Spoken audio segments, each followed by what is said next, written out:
So thank you so much for letting me come, Ms. Sherman. I do appreciate it. We're going to take some time today to discuss a topic that a lot of people do not enjoy.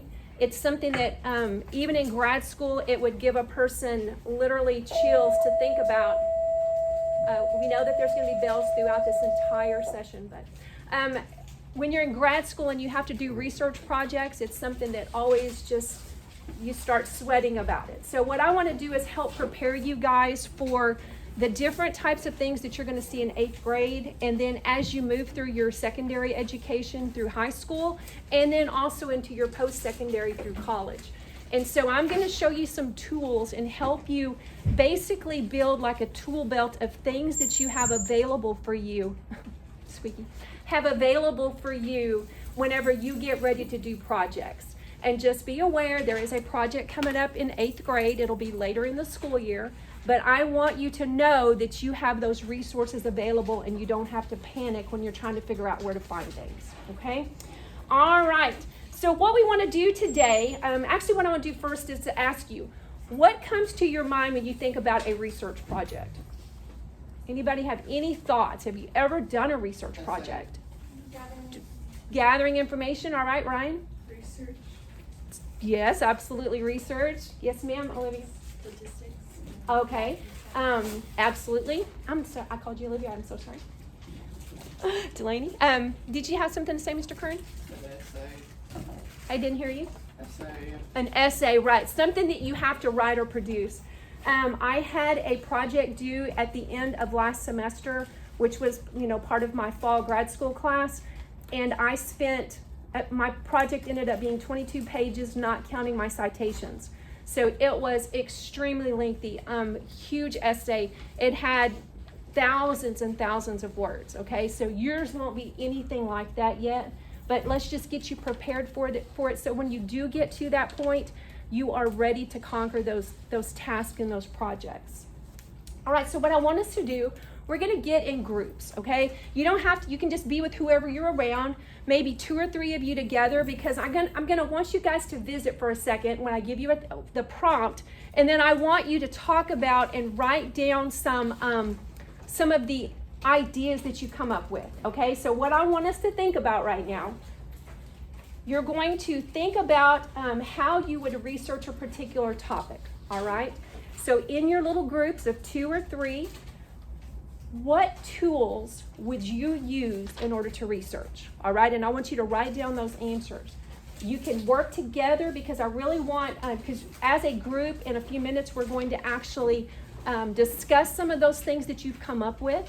And that way we can see kind of where you are right now versus where we want to try to be by the end of the period, okay? All right, so if you will turn and talk to your small group that's with you. I'm going to give you about 2 minutes, but I don't want it to be that loud. All right, turn and talk with your neighbor. Come up with some things. So here's your topic. It's going to be brainstorming ways that you can research. Where do you go? What tools do you use? What do you know about it here on campus?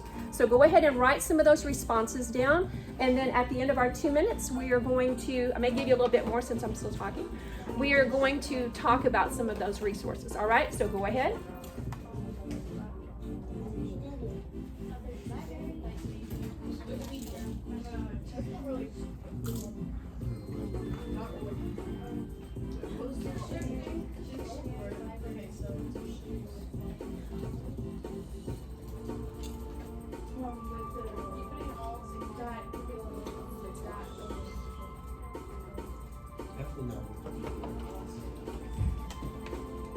So write down your thoughts, those things that you would use those resources that you would use to research.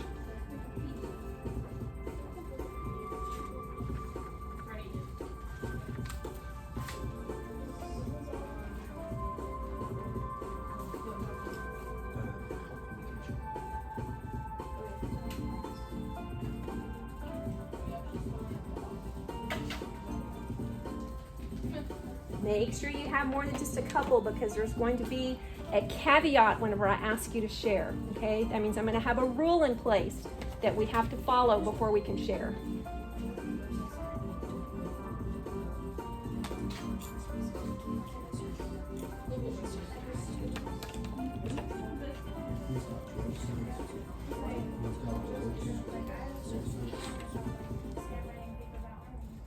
All right, our timer's up, and I'm going to give you just another moment.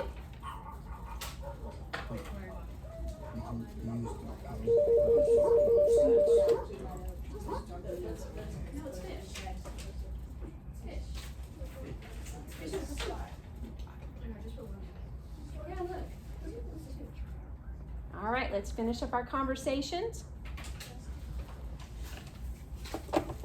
Come back together. Alrighty. So each of your groups needs a spokesperson. So y'all figure out who it's going to be. And then I need one person from the entire room. I need one person from the entire room to volunteer to be the person to write down the answers that we get. All right. So if I could get one person to take care of that, Delaney, thank you so much for that. All right. So I've got my volunteer. Does every group have their spokesperson who's going to give out that answer? All right. Remember, I told you there's going to be a rule. Okay. And your rule is you have to listen to what the other groups say, obviously, because we want to be good listeners when other people are speaking. But if you hear the rule that you were going to say, you can't say that. So you have to look back at your list and give something else that hasn't already been said. Okay? All right. So the group that goes first has the advantage. Why?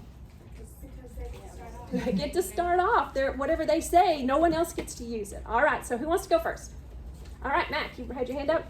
Okay, just the .gov, .org, and .net resources. Okay, all right, so you want to use those online tools, those that we know should be reliable, things that we can count on.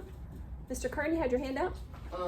Books/workbooks. Okay, so those resources that you already have, maybe what kind of book would you think? Like in-class books, like the social studies. Oh, your textbook. Good. Okay, very good. All right, thank you. Yes, ma'am. What do you think? Google. All right. I was waiting for that one to come up. I figured that one would be first. Yes, ma'am, Princess. You could use .edu websites, and you could use certified articles or statistical documents. Okay. All right. So all of those things are all great tools that you would want to use. Is there anything else? So was it harder whenever you couldn't say what someone else already said? No. All right. Mac, you have another one? Dictionary, all right, exactly. What do you think also, Blake? Like statistics or images. Okay, so, finding images, that's interesting. Absolutely. All right. Anything else before we move on? Okay, so some of the possible answers, obviously you guys said internet, right? Some of the .gov, .edu, those types of things. Surprisingly, no one said library. Nobody said I'm going to go to the library and look for books, right? Which is a little disheartening. Okay. I did hear books. You also qualified it by saying textbook. Okay. Experts, you could go talk to somebody. You could go talk to the mayor or go talk to somebody that needed to be interviewed. Yes, ma'am. Write these down. You wrote down the ones that the group had. No, you don't have to write these down. Thank you so much for asking. Museums, we don't have a lot of museums in the area, but it is someplace you could go to find information if you wanted to do research. Newspapers. Isn't it interesting? We also don't really talk about newspapers. I wonder why that is. Does anybody get a newspaper at home anymore? One person, your grandma does, right? Okay, so that totally aged everyone, right? Mackenzie, do you get a newspaper at home? Okay. Where could I go to find that newspaper if I didn't want to get it at home? Like a convenience store. Convenience store, absolutely. Because you either get a subscription to it, it comes to your house periodically, or you could go to the convenience store and buy it as you need it. I know in Goliad, where we live, there is a newspaper that's published once a week, and so the only time you ever bought it was if your kid was going to be in it for something that they did in sports or in academics or things like that, right? So, all right, so newspapers, magazines, that's an interesting one too. So magazines, can't think of a ton of magazines that I would trust, because usually when you start reading articles in a magazine, what's the bent going to be on those? Is that going to be something that's well researched, or is it going to be someone's opinion? Typically, right? This is the best, computer out there. Okay, well that's obviously an opinion. So things like CNET and things like that, there's going to be some expert content in there, but there's also going to be things that are going to be based on opinion. Okay. We heard government offices and things like that. All right, let's go ahead and move on.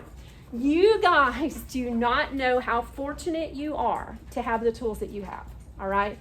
I am not young. Matter of fact, I'm old enough to be your teacher's mother.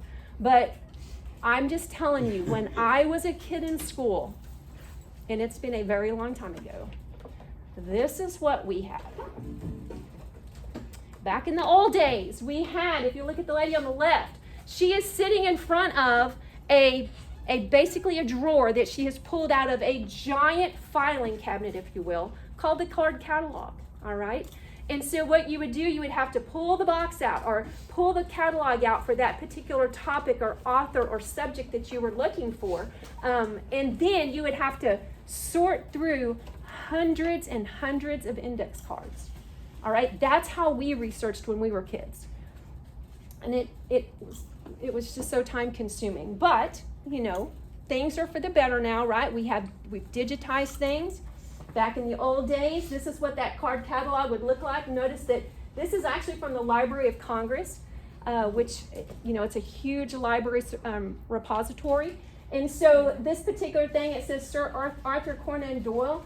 And so these were either hand-typed or handwritten, every single one of the millions of cards that are in the Library of Congress. And they still have a card catalog. All right, so let's keep on going and see what else that your mom, let's see and look around. There's a couple of you, I know your parents, and I'm like, yeah, your parents and I are pretty much in the same age group, so they would have had these same tools. So these were, again, giant wooden, these took up space within a library. Okay, now think about, I wouldn't have that space in our library because I don't have that much room to put all of these cabinets to hold all of those cards. And each card had unique information for a book in the library, all right? So, this one here, the next one, I apologize. This would be what you would call prehistoric Googling. You would literally go, now this girl here is bent down, looking in, one of the drawers, pulled it out, looking through the card catalog, looking at all the cards.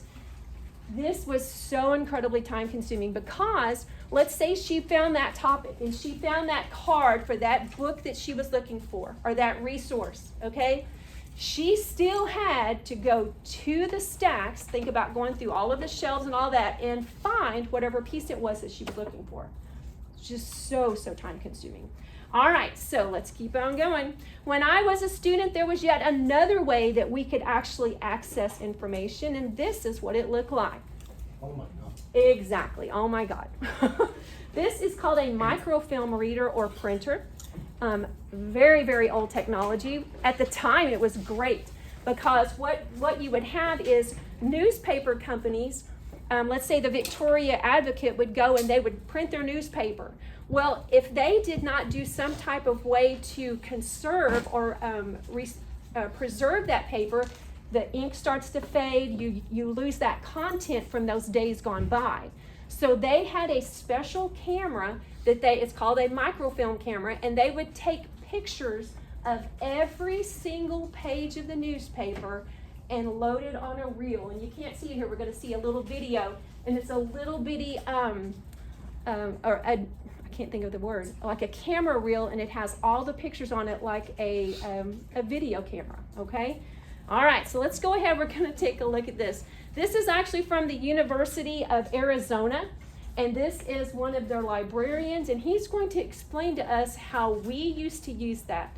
And I had a really funny moment when I was putting this together because Miss Espinoza came in, and she and I are 9 months apart, almost to the day, and I said, Miss Espinoza, look at this. And she looked at it, she said, oh my gosh, it's like a flashback to when we, back in the 80s, because this was the technology that we used back then. So take a listen to this particular guy. It's going to go. Microfilm and microfiche are photographic reproductions of materials, and these formats enable the storage of materials in a very compact way. Newspapers, journals, primary source collections, and other documents are often found on microfilm or microfiche, which can then be read on microform machines. While more and more newspapers and other materials are being digitized and made available online, there are still many resources that are only available in microform. Your librarian can help you with your research that may involve using microforms. You can also ask for help at one of the library's information desks. The microforms are located at multiple libraries, on the 3rd floor of the main library and on the 1st floor of the Science Engineering Library, and in the Fine Arts Library and Special Collections.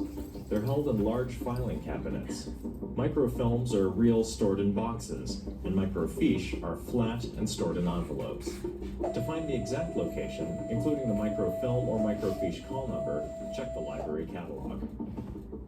Okay, now he's going to To load explain a it to us. microfilm roll on a microfilm machine, first thing you have to do is go over the peg right on the back here. It has a square hole, and you want to go all the way to the back, which has a square peg. And you just slide it in with the film going over the top.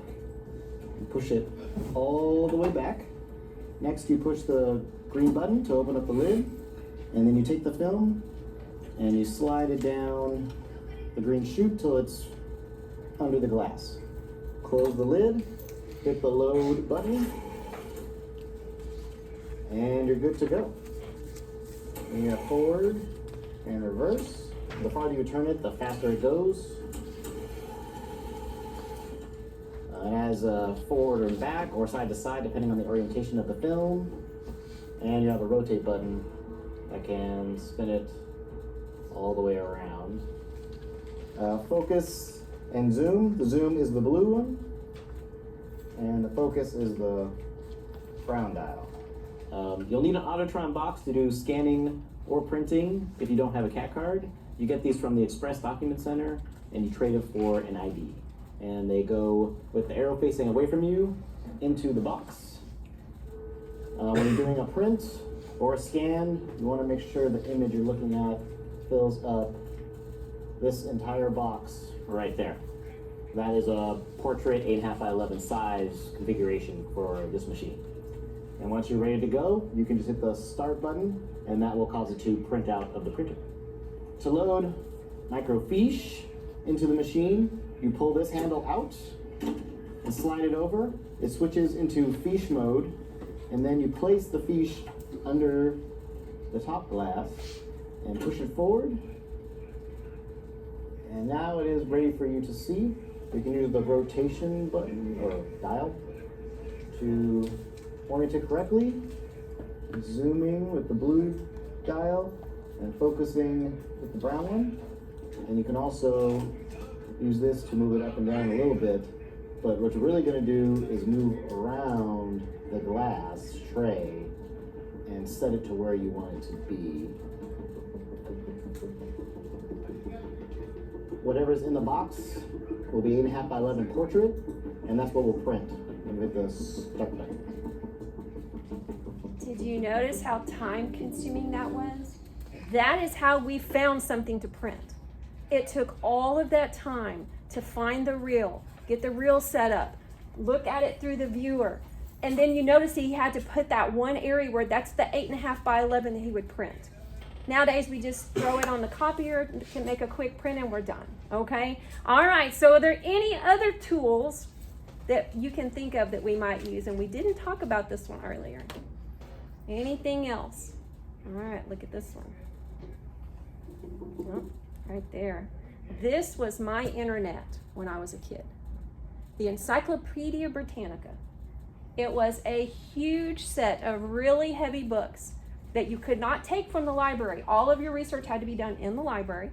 It took time. I can guarantee you there were probably pages of that encyclopedia, of that set, that literally never got touched in all the years that those things were there. The last time that this was printed, this says 2010, it's actually 2012 was the last time that they printed those books. And so they were in constant publication for over 240 years. And now they're no longer available. Okay, they've actually sold out everything that was in their warehouse, and they did that within a matter of months because people wanted to get that nostalgia, those things, those vintage pieces before they were gone forever. All right. Now let's take a look at this one. Do y'all remember this one? You had that. I did have that. All right. This is the only general reference encyclopedia that's still in publication today, and that's that World Book Encyclopedia. And if y'all remember, during our classes when we would introduce the library to folks, and we had those library shelf markers, and this was where I would show you, okay, put your marker here, you pull the book out, it holds your spot until you put the book back in. So this particular set of books, I don't know if y'all have noticed, but it's no longer in the library. Now, do y'all know what the problem is with these sets? There's a couple of things that that you can talk about. It's a big set. It's big. So what does that mean? It's heavy. It is heavy, but tell me about my real estate in my library. It takes up tons of space. It literally took up probably 6 feet of shelf space, all right? And that is shelf space that could be something that is new content or something relevant to you guys, all right? So another thing is they are very expensive. The Encyclopedia Britannica could go anywhere from $1,000 to $3,000 for the set. The World Book Encyclopedias start around $1,000. So that is money. I could buy tons of books for $1,000, okay? Another thing is, as Brenham said, is space. It takes up a ton of space. Another thing, they're out of date as soon as they're printed because you can't change it. So what they would do is, especially with Britannica would print their set, I believe it's like every 10 years, and then between those 10 years, they would do a yearly review, and they'd show you everything that happened from the day that went into publication and was printed until the next year, whenever they did the next year in review, so that it would cover those things that happened during that time of that year, and it was the way that you could get your updates, all right? Again, even when they updated it, it was still out of date because things could happen daily, okay? All right, so I'm going to show you what we did with ours. We weeded it. And think about weeding a garden where you go in and you pull out the things that you don't want in that garden. That's the same thing that we do in a library. This is a library term that means I'm going to go in and withdraw those things from the shelf so that we don't have to worry about that. And we can spend the money and the resources on something else. All right. So moving on, let's go ahead and look at, why does that keep doing that? There we go. All right, go ahead and grab your Chromebook. Log in and open a window browser. And as you're doing that, be thinking to yourself, what if your teacher gave you a project or a research paper to work on? What would you do? Okay, be thinking about what would you do? How would you start that project? I told my dad this. You're going to tell your dad? Well, what's he going to do for you? He's going to make sure I do it. Oh, okay. So he's just going to be the one that helps you with time management.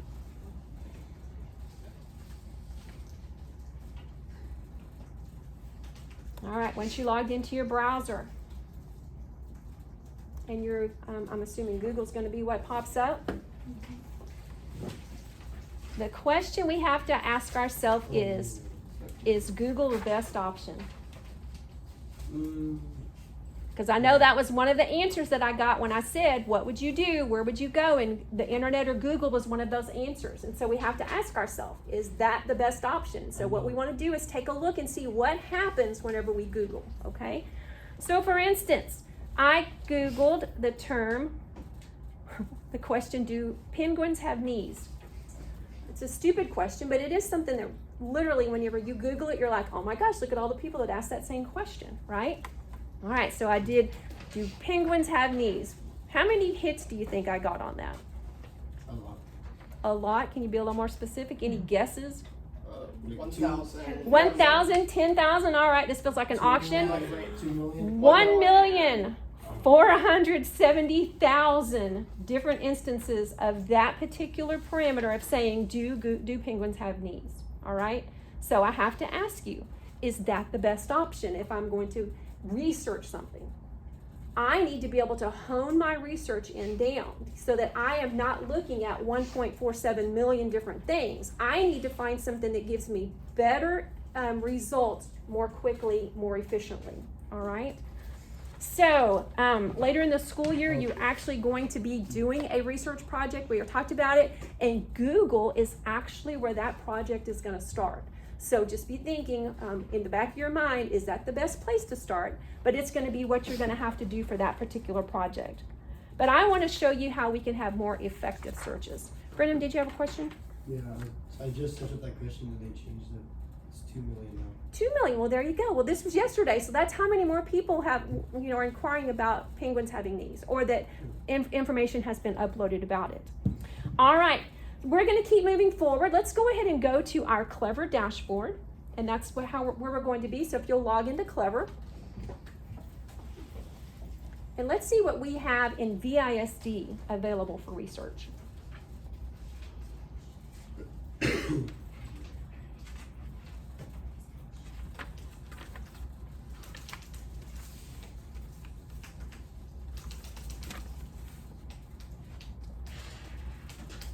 All right, and I titled this one Clever Assets. What do we have available? Now then, Britannica, remember I showed you Britannica and said that it went out of print after being continuously printed for 244 years is the exact number. What do you think happened to them after they quit printing books? They posted it on a website. And now they charge a fee if you want to go in and get a subscription to that. But it isn't $3,000, it's about $70 a year. Oh. All right? Unless you're a school district and your school district helps pay for that. Okay? So yes, absolutely, Mr. Curran, they did put it online. And there is our Britannica online resource. This is a database that's available in Clever so that you don't have to go try to carry big books around and things like that. Another resource that we have on our Clever Assets, one more time with the bell, is TextQuest. This is an amazing asset, and I will show you that. We're going to go through each one of these and let us look and see what they offer us and what we can do to use those when we research. And then the other one we're going to look at is Gale Resources. So you'll be seeing these icons as we move through. All right, let's go ahead and click on Britannica School. And when you do, you should see this pop up. Now notice that they have this set up for different age groups within the school district. Okay, you can have your early elementary students click through. You can have your elementary students, your K, early elementary would be like your 3 to maybe 5-year-old, and then your K through your 5th grade. And then for us, our middle school students are 6th through 8th, and then of course your high school. Go ahead and click through and take a look at some of those databases. And what I want you to do is look and see, how does that database grow from your early elementary through your high school? What kind of changes do you notice as you click through? I know, isn't that cute? Yeah. I'm going to escape out of here and go in and look at it with you. So if I go into Britannica School and I look at early elementary, what do you notice about that page? Looks like childish. It's very childish. Very what? Right. It's simple, it's bright. It's like big. Do you see a lot of words? No. Because if I have a 3-year-old, he's not reading about our world. He says, oh, look, the people are holding hands. Or over here, oh, this must be about dogs. So if he clicks that particular one, he's going to know that he's in the animal section, okay? And then notice how they did this. All the different animals that your 3-year-old or 4-year-old could look at, all right? I gotta scream at that shark at the bottom. There's a screen. I doubt it. Yeah. All right. And if you want to go back, all you have to do is click back on Britannica School. It'll take you back to that landing page. Now then, you remember what the early elementary, let's look at what elementary looks like. Notice how it's changed. It changed. It's not even loading for me. It's not loading for you? Did any of it load? Is anybody getting Britannica? Now it loaded. Okay, are you getting I was going to say, because if you need a password, Learn is always your password in Clever whenever you're accessing other websites. Learn, all lowercase. All right, so how did elementary change? Yes, sir. It has like more. It isn't like focused on like big sections, and Okay. it's more like All right. what is like new or like what is interesting. Okay, all right. Notice also that your font changed.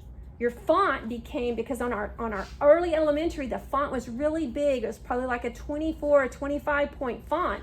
And now we're down to, I don't know, maybe a 16 or a 14 font. Again, not as many words on the page, but definitely more words than our early elementary had, okay? All right, let's keep going. Let's go back to Britannica, and let's look and see what they have for middle school, and let's see how it changed. More words, absolutely. Smaller font. You know, a little bit more focused reader now because you're not 3 years old and you're not in 3rd or 4th grade. You know, you guys will literally be in high school in just a matter of months. Smaller fonts. A lot of smaller font, probably down to maybe a 12-point font on this one. So kind of look around and see there's down, if you look down at the bottom, there's our bell again. You can explore biographies and pictures and videos and articles, all right? Greek mythology at the very bottom, so take a look at all that. All right, let's go back one more time to I also Britannica noticed that- School, and let's go to high school and see how that changed. I also noticed that Uh-huh. on elementary and middle, it had like animation, and that's different on people's. Okay, all right, so again, it became a lot more, as you move towards adulthood, you see that things become less and less childish, okay? Now, some of you, I know this class for sure, this high school content, this is where y'all might want to spend some time, okay? Because I don't want to treat you like you're, young children. You guys are 14, some of you may be older than that. So this, if you're interested in the high school and you want to look for that little bit deeper content, that's where you're going to go to look, okay? I do want to point out one thing to you, actually two things. Up here in Britannica Resources, we do have a Spanish encyclopedia. So if you have friends or students or yourself that wants to learn or read in Spanish, you can click through to the Spanish. And then on this student section here, there is a great tool. Go ahead and click that. So remember I told you have a research project coming up, and I don't want to scare y'all about that. It's really not that a huge project, but it is something to do towards the end of the year. But this is a plan for how to research, okay? So this is on that Britannica School. It's in both the high school and the middle school, okay? All right, let's go back to our Clever dashboard. And this time we're going to choose, oh wait, before we go, I'm gonna do one thing. Hold on, let me go back to this. I'm gonna go back to the middle school. If you'll click back into middle school, remember how you did a search on Google, or you to look to Google to see what kind of search results you received? I'm gonna put penguins back in there and see what happens. Okay, I noticed a few things. Let me jump back over here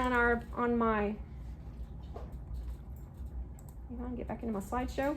All right, so I did penguins again in middle school. And now I've got, this was my search that I got yesterday. It may have changed slightly by today.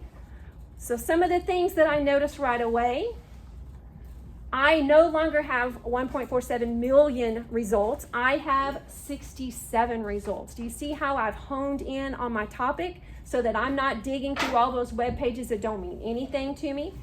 Another thing that I want to show you, whenever you do a search, you can look for articles, you can look for images, you can look for videos.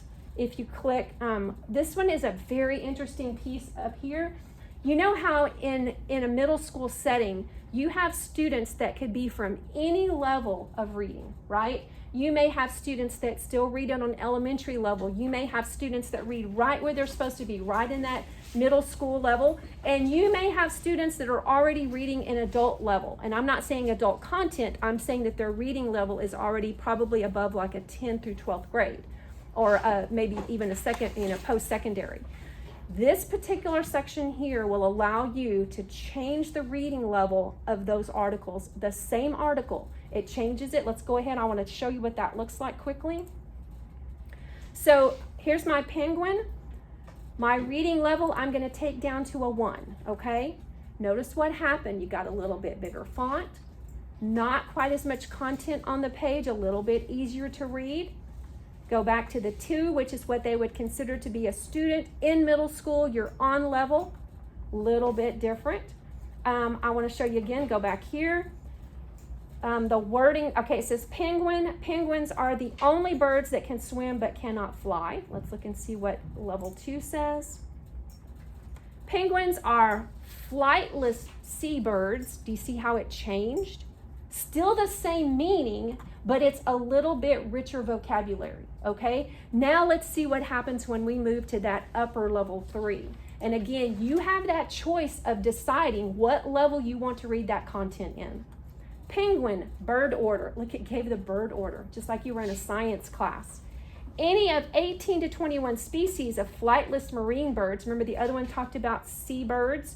This one's marine birds. It's added that next word to it to give you a little bit richer content, that live only in the southern hemisphere. Okay, so again, do you see how that reading level changed as you move through? And it's up to you to decide what you want to read that content in. Okay, all right, there's one more thing that I want to show you on this. So for instance, remember when I first did my Google search, I was searching for penguins, correct? Okay, let's keep scrolling down. Do you see anything else that might show up that might confuse my search? Hockey. Oh my gosh, was I talking about hockey? No. So I'm going to show you the advanced search feature, which is a wonderful tool to help you weed out the things that you do not want. An advanced search tells my system that I want to put some parameters around what I'm looking for. For instance, I still want to look for a penguin, but I do not want the word what? Hockey. So I'm going to search all the words for penguin, but without the word hockey. And now look at my search results. My 67 results went down to 50. So it knocked out 17 articles that had to do with hockey players, because there is a hockey team called, I think it's the Pittsburgh Penguins. I don't want to talk about them. I want to only talk about the animal, okay? So that is an excellent way to, again, hone in on that content that you're looking for. Right, any questions over advanced search? This advanced search is available on everything that you search on. You can go in and say, I don't want that, or I do want that, or I want this or that. Another subject would be like cowboys. If I put the word cowboys in a search engine, what could come up? Football team. Dallas, could be a football team. It could be what else? The like type of people like in the Wild West. The Wild West, exactly. So that I could go into my parameters and say cowboys, not football, or not horses, or whatever, and it'll help me hone in on what I'm looking for. All right, so back on Clever, we're going to quickly look at TextQuest. This is a wonderful one. Okay, I know you guys aren't super excited, but when you get to high school and as you're going through these projects, this database or this collection of databases is unbelievable. Okay, so let's look quickly at what we have. I think y'all's, I'm not sure what y'all's looks like because I don't get to log in as a student. So tell me what you see. Do you see academic on file or one file? It looks like that. Okay, it looks exactly okay because I'm going to keep going. Do you have teaching books at the very bottom? Oh, good. All right, so that's a really good one too. Now notice there's a menu line here where you can look at, right now we're looking at all resources. I can click elementary and look at only the things that are curated for an elementary school. All right, so it takes out all those things that little kids are not going to need to know about. Then I have middle school. It's not going to change a whole lot. It did add a couple of them. And then of course high school is going to be your most inclusive one. As opposed, I'm not even going to go back to all resources because it's going to have elementary, but I want y'all to see some of these tools, okay? Any science nuts in here? You really enjoy science class? Nobody. Science? Yeah, okay. All right, two honest ladies. Scroll down and look at, I'm going to go back to all resources because I don't want to miss it. Look for Gale Interactive Science. Gale Interactive Science. Okay, you put your database, your Victoria School District. All you have to do is start typing in Victoria, and it'll populate. Click it, and remember, what's your password if the password's not there? Yes. You want to have to do this? Yeah, it's just so amazing. Your password is always learn. You can't find it. You can't find. Okay, I'm gonna go back. It's called Gale Interactive Science. It's close to the bottom on my screen. I'm not sure where it populates on yours. Okay, what does it look like? It's this one right here. Okay, Okay, all right, so I'm gonna go forward again. And learn is your password. For anything that doesn't have a password, learn is the password when you're within the context of these databases. Okay, not sure what y'all's favorite subjects are. I was not a science person. I wanted to be, but I just could not. So let's say you're in earth science, all right? And I wanna click on that, refine by category, and I'm gonna look at geology and go. I wanna look at the aquifer. Look what this guy does. Take a while to I hope not, but you know, it probably take a will. while to Okay, you can take that and pull it apart and look at the different pieces of that aquifer and the different levels, okay? You can dissect a pig on this website, in this database, and you're like, ugh, I had to do that physically when I was in high school, and it smelled like formaldehyde. It was the most disgusting thing. Other people loved it. I just was really grossed out by it. You know, but this, you can dissect a pig without having to actually touch it. But you can pull all the parts, you can take its skin off, you can look at all of its organs. It is just so cool. So, all right, so that is one of those really neat databases. Another one, anybody here, you guys just got back from your CTE trip yesterday. Was there an automotive technology there? Yes. All right, Chilton Library. I know that probably nobody in here is going to be an automotive tech, although it is a very honorable job, and there are always needs for this. So you can select the year of your vehicle. So let's see, I have a 2018. You can type in your model, Lincoln, and my model is an MKZ. And I can select that vehicle. And it'll pull up the schematics for my vehicle, so that if I'm in that class, that auto tech class, this is going to help me dig into those components of a vehicle and learn how to fix it. Okay, the wiring diagrams, all those types of things. This is an extremely expensive database. This is stuff that they use in college. Okay, so all right, going back to my text quest. What we're going to do now is we want to find. I'm going to click middle school so I don't have to dig around.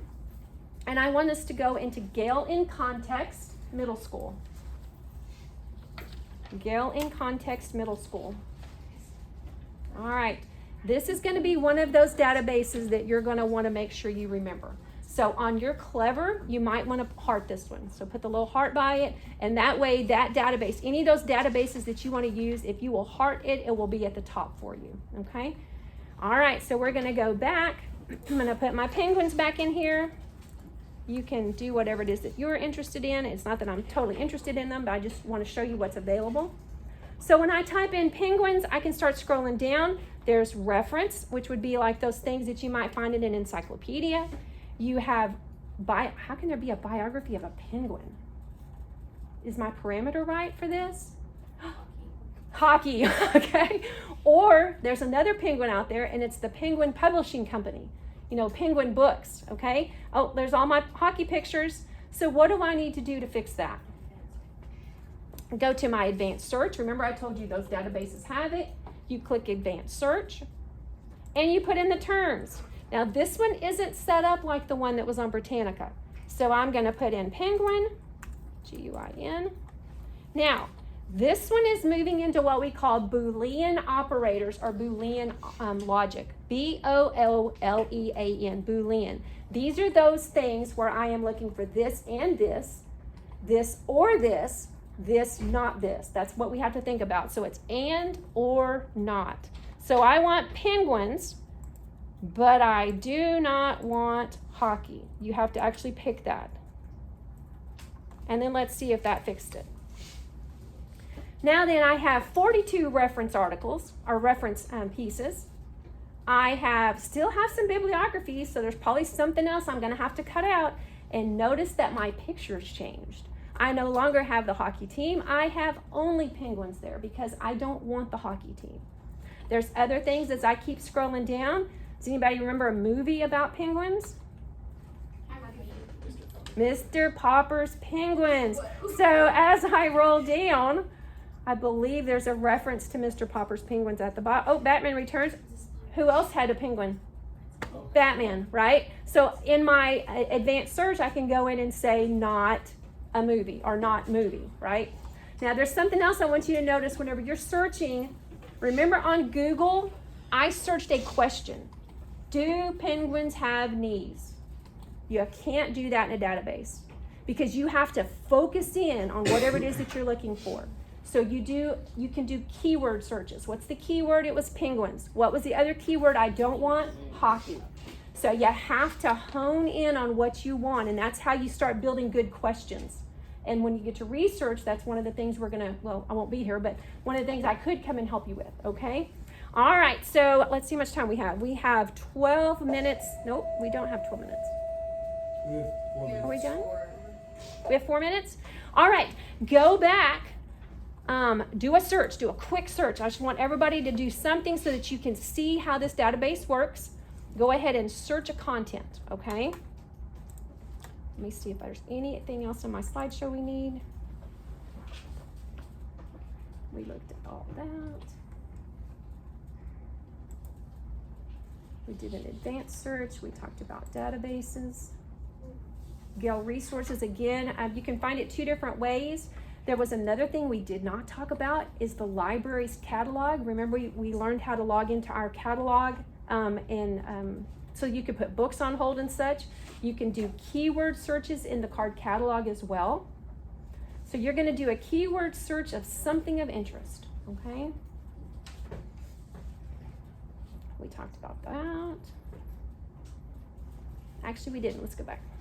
All right, as you're looking at your article, I want to just draw your attention to some of the pieces. I went ahead and clicked into a penguin super colony near Antarctica, and I want to show you some of the, we'll call them affordances, the things that are there that you should be able to use to help you with your research. Here's my title. Here's I would say it's an author, but it actually says it's a byline by James, a writer intern. I'm thinking that this must be somebody rather young. They don't put his whole name, and that for his privacy, right? Okay, so another thing you'll have is the date the article was published. As far as that goes, it was in Young Zine. It tells you where it was published. This is a really cool affordance here. Notice on the far left, right here by this arrow here, you can translate that. On our campus, we don't have it, but I've been interning over at Howell Middle School, and they have Vietnamese students who do not speak English. And so the librarian is constantly going into a translate app, speaking into the translate app so that it will speak to the student in Vietnamese. If you click this, you can change, it's not going to do it on here because I'm on a slideshow, but you can change what particular language you want to view that in. You can also increase and decrease your font. And then notice this one that there's an A right next to a speaker. Of course, it'll speak to you. It'll read the whole page to you. This A here, if you click it, you can change what the screen looks like. Remember, like on your STAR test where you can change the color of the screen, you can change the particular font that you're reading. There's actually a dyslexic line on there where it'll change how the font looks on the page to help students that may need more help focusing, all right? Another thing is up here you have a paper airplane. That's our send to. It would be like emailing it. And then finally, and so important, there's that word cite. What does that mean? C-I-T-E, cite.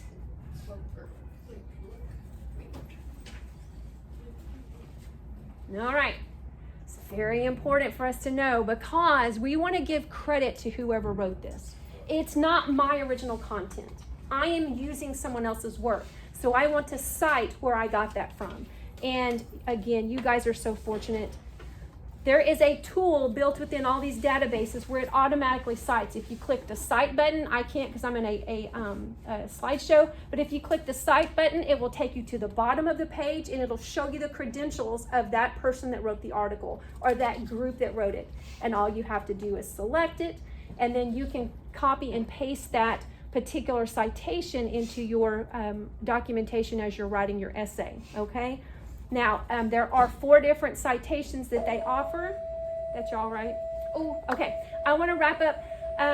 Think about just Give me some ideas. Do you see how this could be useful for you? Yes. Where do you see yourself using it? Projects, okay. In 3 years, do you see yourself using this? All right. Because when you're juniors in high school and you're writing research papers and such, you're going to want this content, and it's already there for you. You don't have to worry about going to Google, okay? Thank y'all so much for letting me come in and visit with you. I do appreciate it. Y'all have a great rest of your day. Can on this, so do